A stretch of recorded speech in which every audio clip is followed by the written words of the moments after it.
If there are two words that are guaranteed to make a medical student go pale and sweaty in a viva, it has to be Brachial Plexus.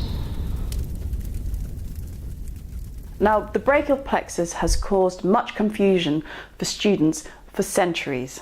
There is a traditional way to learn the brachial plexus, which is to learn the roots, the trunks, the divisions and the chords, which incidentally can be remembered with the mnemonic read the details carefully, read R for roots, the T for trunk, details D for divisions, and carefully C for chords.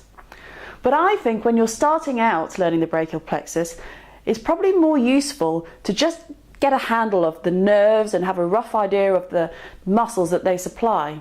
And once you familiarise yourself with the names of the nerves, then you can go back to learning the detail. So in this unconventional tutorial, I'm going to teach you the nerves of the upper limb.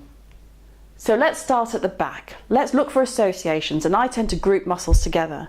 So if we turn to the back of the body, or the back of the trunk, or the dorsal aspect of the trunk, there are two important nerves you need to learn here. And because we're in the dorsal aspect of the trunk, fortunately both these nerves have the word dorsal in them.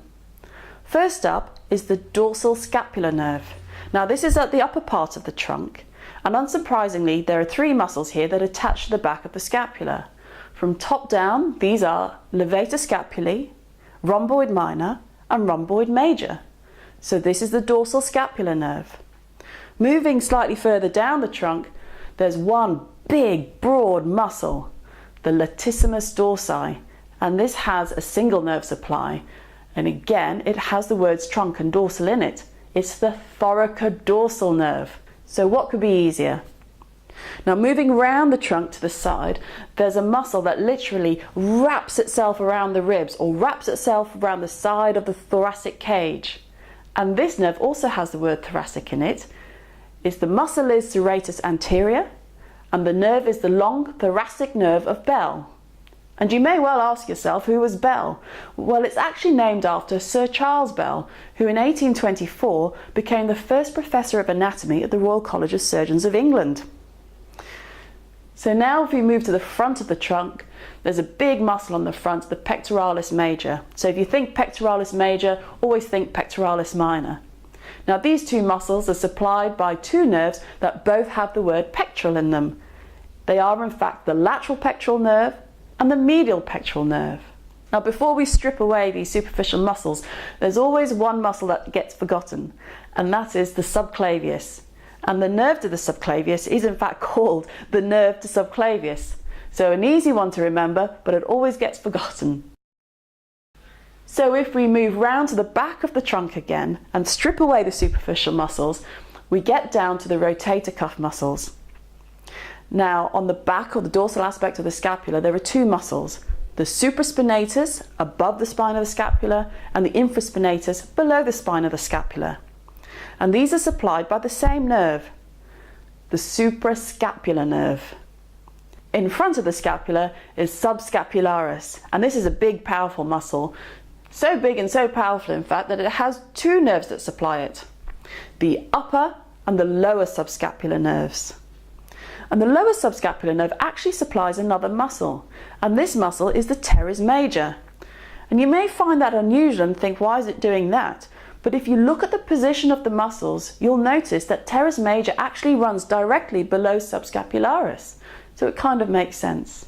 Now, moving on to the arm, I'm quite excited about this one because the nerves that supply the arm spell the word arm. I know, brilliant. Doesn't happen often, but when it does, great.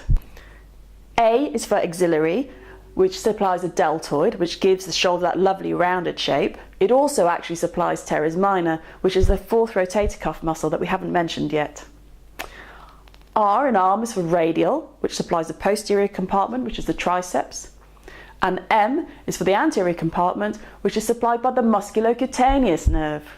Now moving on to the forearm, there are three major nerves that supply the forearm, and these spell the mnemonic RUM. R for radial, which supplies the extensor or posterior compartment. U for ulnar, which supplies the most medial flexors, that is flexor carpi ulnaris, and the medial half of flexor digitorum profundus. And the M is for the median nerve. Now the median nerve supplies all of the other flexors in the forearm, and it supplies the loaf muscles. The rest of the muscles in the hand are supplied by the ulnar nerve. Now, if you want to find out what each of these nerves do individually, you're going to have to go to the other podcasts, but here's a little teaser. I have a few little memory joggers to help you remember what each nerve does. So for the ulnar nerve, I think of two words. I think of medial and I think of hand. Medial because it travels down the medial aspects of the upper limb and it supplies the most medial flexors in both the superficial and deep compartment. And I think of hand because it supplies all the intrinsic muscles of the hand except for loaf, which brings me on to the median nerve. When I think of the median nerve, I think of two words. I think of flex and loaf.